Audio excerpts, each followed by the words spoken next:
This is Marilyn on the Buying Space channel. Today I'm reading from a Torah.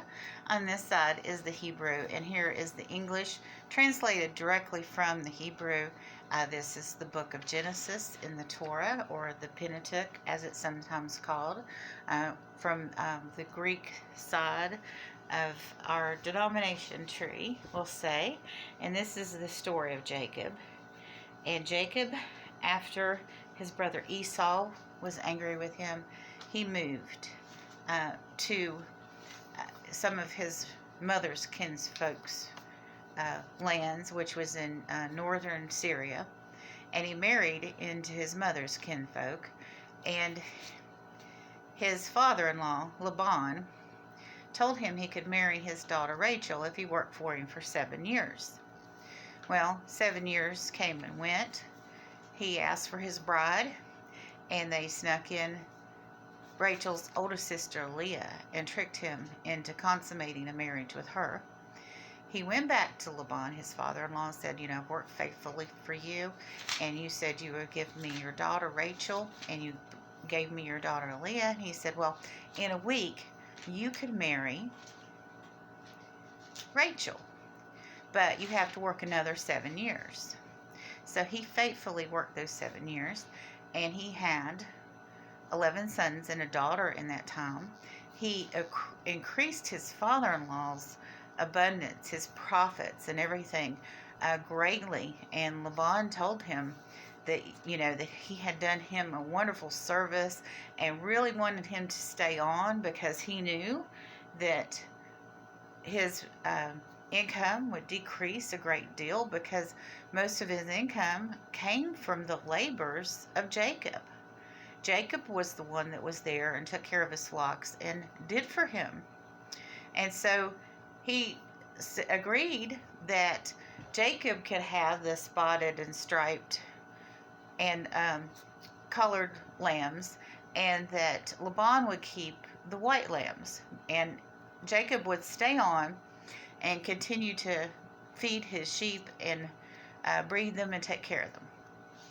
So after it turned out that God blessed Jacob, because Jacob in this situation had been treated unfairly, Laban's sons, who evidently weren't increasing his flock, started complaining, and they were jealous because basically they saw.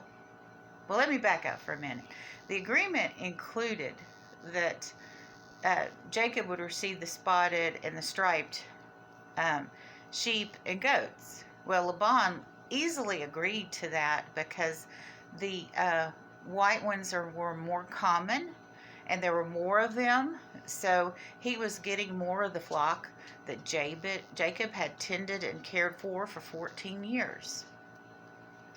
So he agreed.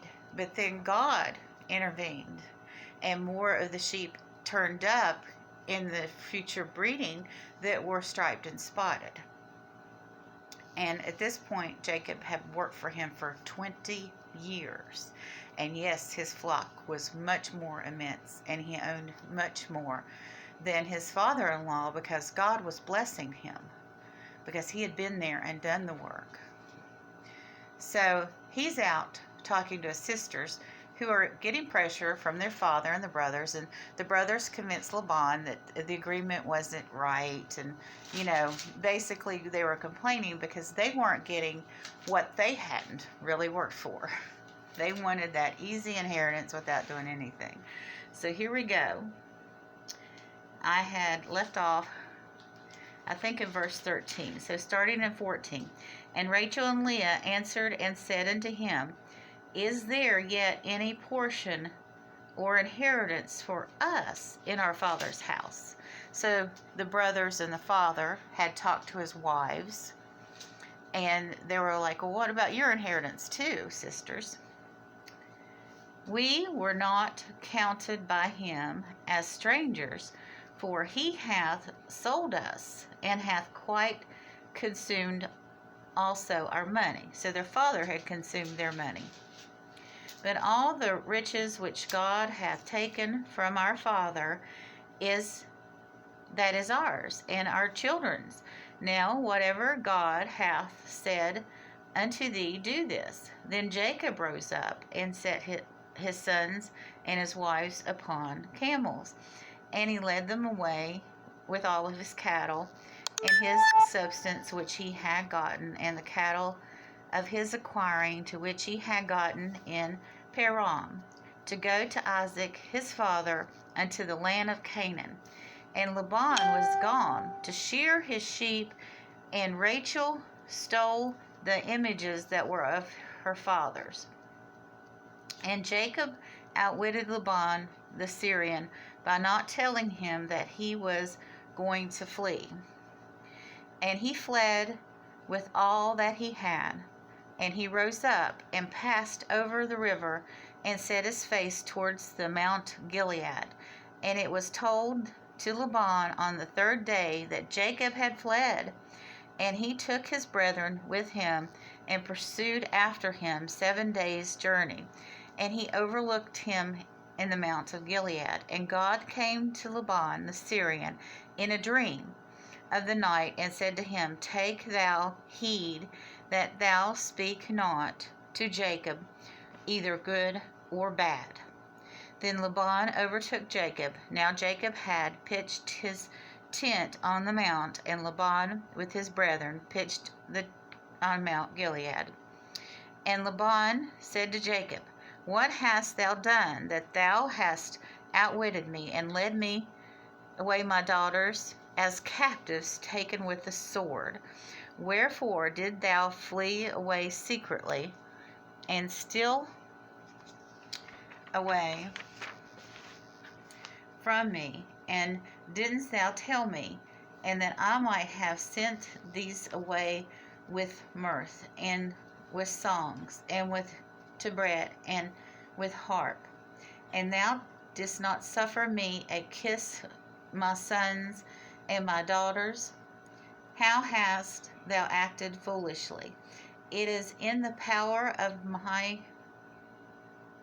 hand to do to you hurt, but the God of your father spoke to me yesternight, saying, Take thou heed that thou hast speak not to Jacob neither good nor bad.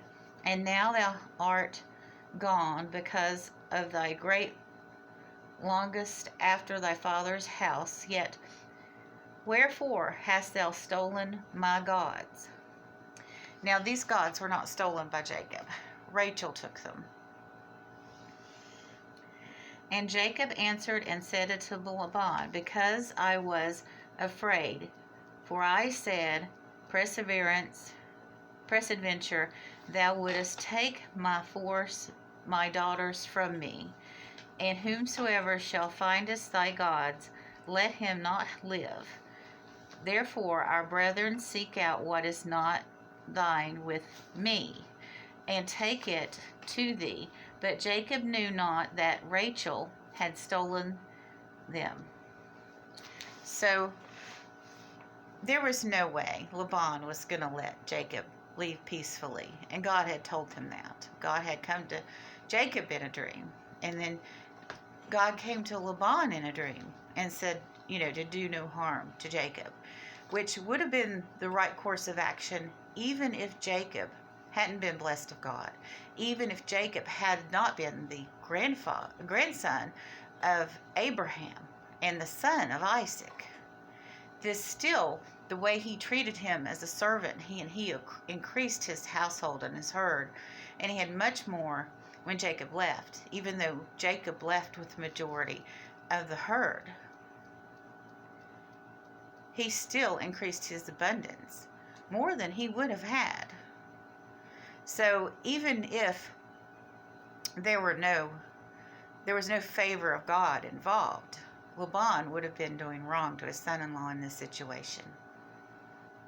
If he would have been nice to him and not cheated him out of Rachel in his first marriage, and not tricked him, and not had used him for another 7 years for the original promise he'd given him.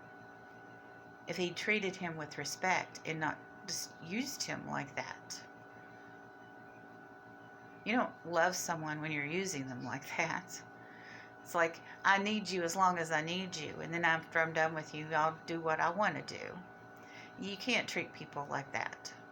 God will bless the people that are doing the right thing, no matter what they have to face to do it. And that's what Jacob did. Jacob was honorable. He could have, when he married Rachel, taken off at that point, but he honored his bond.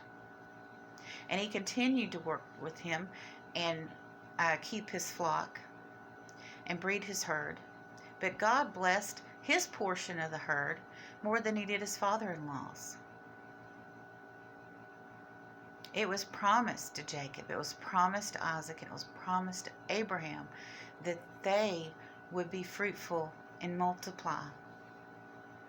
You talk about, Esau being cheated out of his birthright. This was not a birthright from the father, their biological father. This was a birthright from God. And Laban continued to worship idols, even after seeing Jacob being blessed. That's a lot to think about.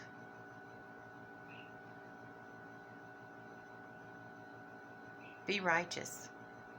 Be respectful of those that you would not have abundance if it were not for them.